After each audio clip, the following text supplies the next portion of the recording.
Good morning and welcome to Morning Vibe. My name is Remmy Majala and I hope you're having a lovely morning already. And today is Thursday, so we have Spotlight, and Spotlight is where we highlight different personalities and their journey in the different fields that they're basically in. And today we are blessed to have a young lady. She is so cute, she's so pretty, but you know, she has such character, such personality, and her name is Emma Chebet. She is a finalist, Miss World Kenya 2024. Thank you so much for coming in, Emma. How are you feeling today? A bit nervous, but I'm happy and I'm glad to be here. It's normal, quite normal, but I promise you, as we continue the conversation, it usually just wears off. Yeah, it usually just wears off. Thank you so much for coming. And remember, if you have any questions to ask her in terms of, what it takes to be even a finalist, on such a platform like Miss World Kenya, please send in your questions, perspectives. If you've known her from, the contest or that particular platform, send in those messages, and Emma here will be very happy to, of course, interact with you and share more of her journey, of course, right here on Morning Vibe. Right, so Emma, let's continue with the conversation, or begin rather, for that matter. Let's begin with your journey. How did you even know that you want to be in this field, of, let me say, the arts, for that matter? Okay, I'll start with saying, introducing myself. I am Immaculate Jebet Keitany, and I'm from Wasingishu County. Right. And when I joined campus, since I was young, I was like, I loved wearing heels, and every time I'd love being in heels. So when I joined campus, that's where my confidence had already built up, and I decided, why not? Let me try. And I found this Mr. Puer from Presbyterian University of East Africa. Talked to him and he was like, yeah, you can try contesting for Miss Presbyterian University. For some reason, I still had fear in me, but I said, let me just try. Maybe it may take me somewhere. And I tried and won the title Miss Presbyterian University of East Africa 2021-2022. Wow. Yeah, that's where the journey began. Okay. And when you won, how was that feeling? What did it make you feel that now you can do as you moved on? I can say I was surprised, because that was my first pageant and it was my first time on the runway, my first time in 6-inch heels, and it was just, I had mixed emotions that time, and I was so grateful to God because it was an achievement for me. I was in 1.1. That is my first year, first semester. Yeah. Okay. Now I want to take you back a bit. Let's go to the point where you have to practice to walk in heels. Walking in heels is a particular dynamic. There's a way your posture has to be, your back, your aura. There's a confidence that you need to have so that when you're walking down the street and you feel like you're going to trip, no. You're controlling the heels are not controlling.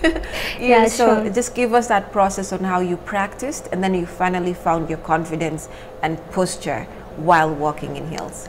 Okay, just like I said, since I was young, I usually loved being in heels, and I can say my walking style is naturally catwalk, and it was not that hard for me to walk in heels. So the only thing that I was practicing is walking on 6-inch heels, to be specific. So we had training for the models who were contesting for the Miss Presbyterian University, and we had 2 trainers. So there is this one trainer who noticed me, and her name was Cynthia Mokeira.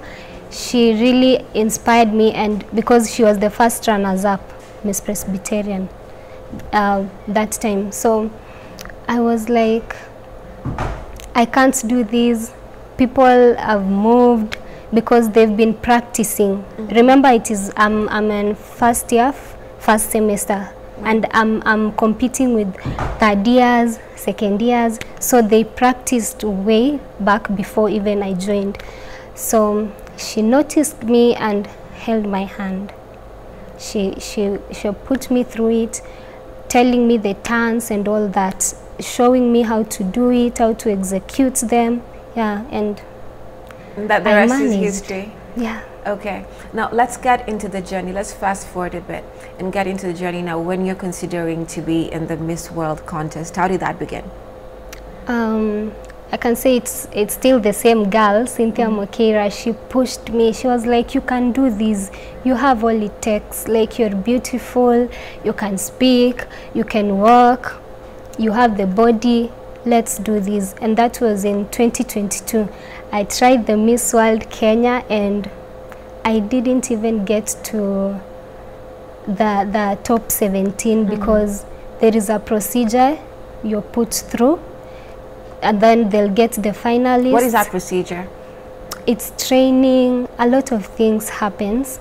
It's training, the way you conduct yourself, your confidence. By then I didn't have enough confidence, so I didn't pull through to the 17 contestants, and I was so low.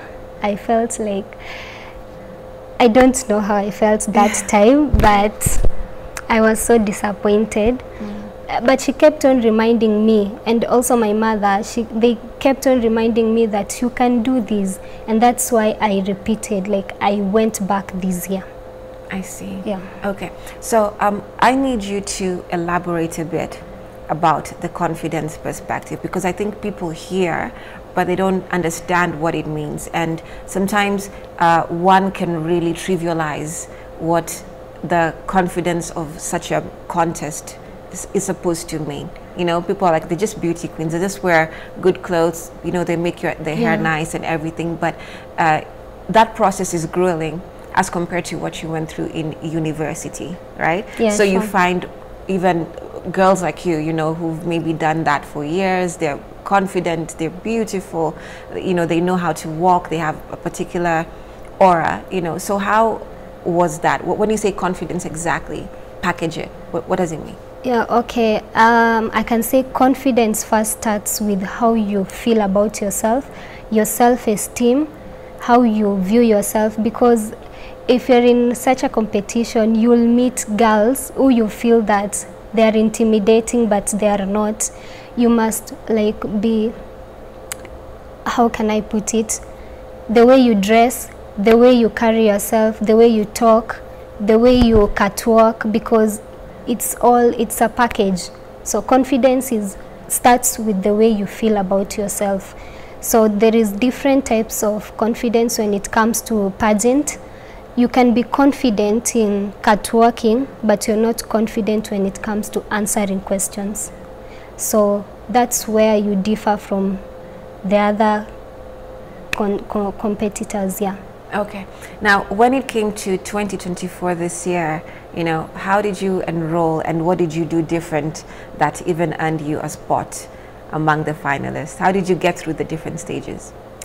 Okay, when I failed to be part of the 17 finalists, because there is the first troop, that is the 17 finalists, then there is the top 6. So I told myself, not even myself, but Cynthia, the girl, Cynthia Mokera told me it doesn't end here.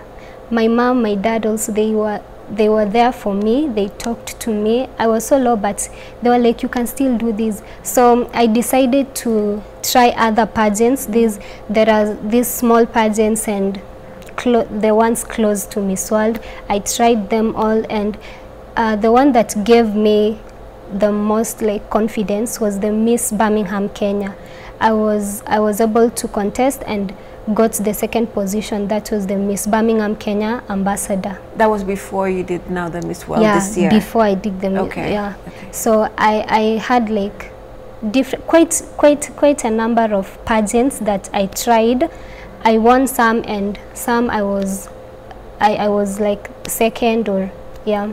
So that one gave me more confidence, and it when you're competing in these different pageants, you get to understand it better, what you need, what it takes for you to be a top model. Like even doing your makeup, your hair, your style. Yeah. You got to understand now what your style is. I like that. Now let's get into you contesting and becoming part of the finalists. That's a big deal, because I mean, it was showcased, you know, on our you know, media houses, the whole process of the girls winning and the like. So how was that for you? You know, now that you're sitting here as one of the finalists, and that's a big deal. Others were not even able to, you know, make it that far. So what has it done for you? And how was that when they announced you as a finalist? When they announced me as a finalist, I can say I expected that, because you expected it? I expected, because I had already put in so much effort. Like even the director was telling me, is it you? Like the last year you were not this confident, you were not this glamorous. And I was like, yeah, I'm somewhere, and I'm glad I've moved a step forward.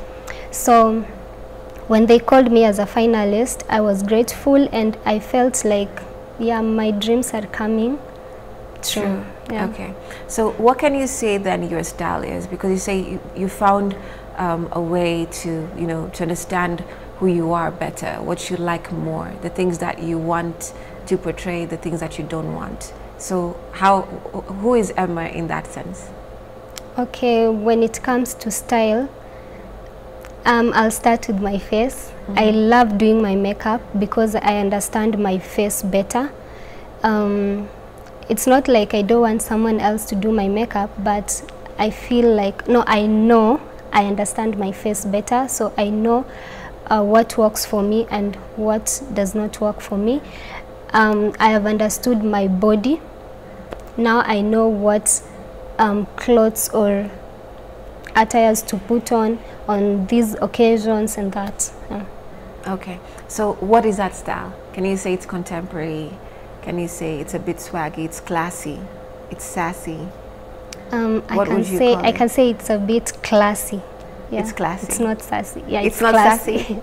But you do look sassy. There's a bit of sass. Sass is not bad. Sure? To some extent, yes. It depends on what kind of sass, in my opinion. But sass is not bad, depending on where you're sitting. Right. Let's take a look at the intellectual. In every contest, when it comes to pageant, they always want to highlight, you know, the representatives, the ladies, what they know, because you are now in servitude to the community and to your, you know, the environment, and basically the platform that you're representing, you have to do more. So how did you prepare yourself to, you know, gain the knowledge that is needed when it comes to answering different questions, you know, being on different platforms, even preparing for interviews like this, for that matter? Okay, for that I'll say you just be on the know. For me, I love social media because you get to know a lot of things from social media. And again, you read books. You read books. What kind of books do you like reading? Inspirational books, yeah. Ones that talks about life, how to like manage things like depression, because for me as a beauty pageant, you should have a beauty with purpose. My beauty with purpose is mental health. I'm a mental health advocate, so yeah. Okay. Being a mental health advocate, exactly what does it mean, you know, for you? Because in our society, we have rather many issues of young people going through aspects of mental stress, you know, depression and the like. So why did you choose that avenue? I chose mental health because I feel like I can help someone or anyone who's going through something. As much as I've not done psychology, I can actually help because that's my beauty with purpose. And mental health is something that people really don't understand, because for you to, you should be like, for you to function well, you should be like stable mentally. And people don't have these conversations always. What do you do to take care of yourself to make sure that you're, mentally okay? Because this industry that you're in is not always deemed as the best, especially when it comes to your mental health. You can find mean girls, you can find environments that are not conducive, Okay, for that, I do the things I love the most.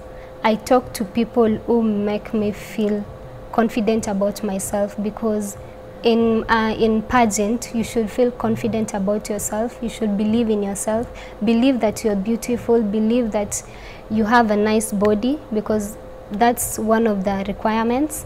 And sometimes people will body shame you, or people will say mean things to you, but what I do, I ignore. Have you gone through something like that? Yeah, but most of the people come to my DM, actually. Oh. Most of them. They attack you on social media? Yeah, they attack me, but I don't put it out there, and I just ignore, because I'm like, people will always show their insecurities. That's their insecurities, not mine, and they should actually deal with them. And yeah, you don't pile it on yourself. That's a them matter, not a you issue. Yeah. Okay, then let's also take a look at the women supporting women thing. For some, they'll say that is a facade, that women, we can be our own worst enemies. And for others, they'll say that they found a community. So is that the same for you? Did you find a community of ladies or young women who supported you? I know you mentioned Cynthia, but in general, the environment, did you find that? Yeah. I have quite a number of people or ladies who have brought the best in me. And that's what I also transfer to the other ladies, because I feel like they usually say women are their own enemies, but because it's a competition, some will be mean and some are very kind, because you never know, people were raised differently. Yeah. Some will want things to themselves, but some are kind enough to maybe share, help a sister in one way or another. Okay. And I want you now to go deeper on that, Emma, because we know that, yes, it's a competition, but we've seen movies, we've heard stories that are not the healthiest, right? And that makes you, it can work two ways. Either make you want to continue with pageantry or never even, continue with it, right? So you, on the other hand, grew a backbone. You are able to continue, be more confident. That's why you're even in the finalists, in a part of the finalists, rather, in the final. Yeah, so how was that? That's what I want you to elaborate, because some girls will tell you, hey, I have had the worst experience. It's so demanding. You're in school, you have to leave your, your studies or continue with your studies, but have such a tight schedule.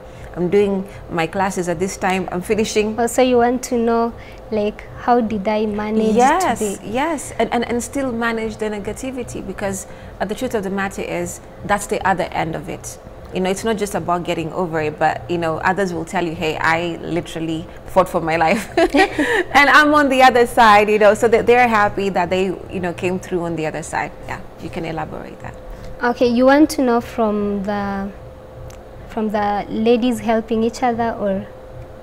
From the ladies helping each other, the environment in general, now in a deeper sense, and how you're able to navigate that from, if you're in school or if you are done, your other duties plus that. Oh, okay. So I'll put it this way. First, when you choose something you love, it comes with a lot of pressure, because you need to be in school, you have classes, you have all this stuff, but you should have at least 1 or 2 friends who are going to support you, especially maybe when taking notes, encouraging you on, most of them encouraged me on chasing my dreams at the same time, because of course your parent needs to see what they sent you to school to do. So you should balance, and you just work with your calendars, because you will need to know when to be in class and when not to be in class, or when to do your stuff. Yeah. Okay. And you will find ladies who are very kind and willing to help you with no competition at all. They don't see you as a competition, they just see you as a friend. Okay. Yeah. Well, that's good to know that you've had a, you know, positive experience. It's a breath of fresh air also, I'd like to mention. But let's also take a look at, you know, how you're able to manage, you know, your studies and do well. Like you said, your parents were also very concerned. Hey, we were pushing you, encouraging you to do this thing, but yeah, we need you to do this. We need that degree, and yes. I'm so grateful. I'm going to be graduating on the 6th December. So congratulations. Thank you. What did you, you know, study? I did journalism. Oh, great. Yeah. So you can sit on this side and I can sit there. And you can do this interview. Yeah. Yeah. Yeah, so how I did it, I can say, let me put it this way. Pray, because most people don't know that when you pray, things happen. For instance, when you have a class and you really need to be in that class, and you also have a pageant, and maybe the class you have a cut, you should really pray, because something like postponing can happen, and that's the work prayer does.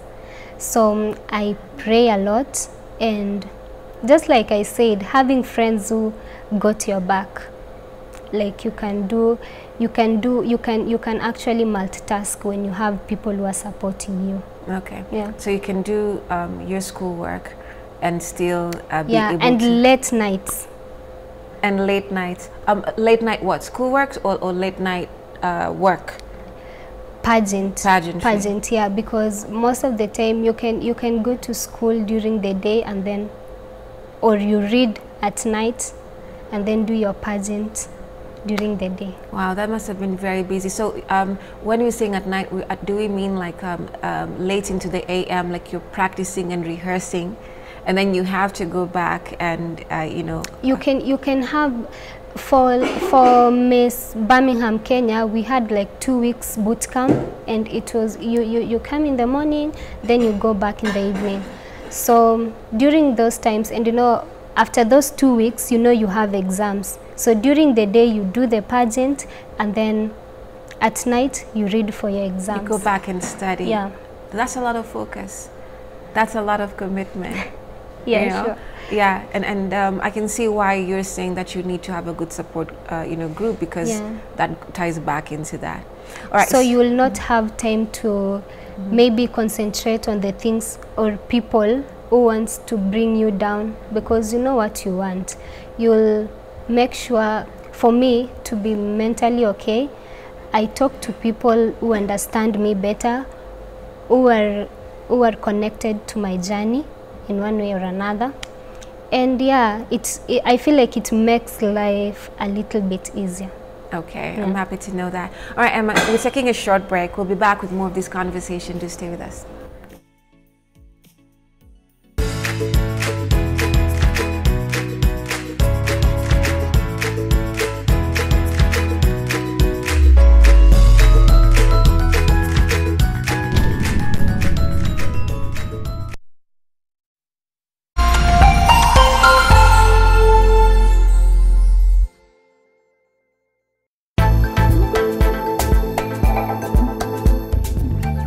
We interrupt this program to bring you some breaking news.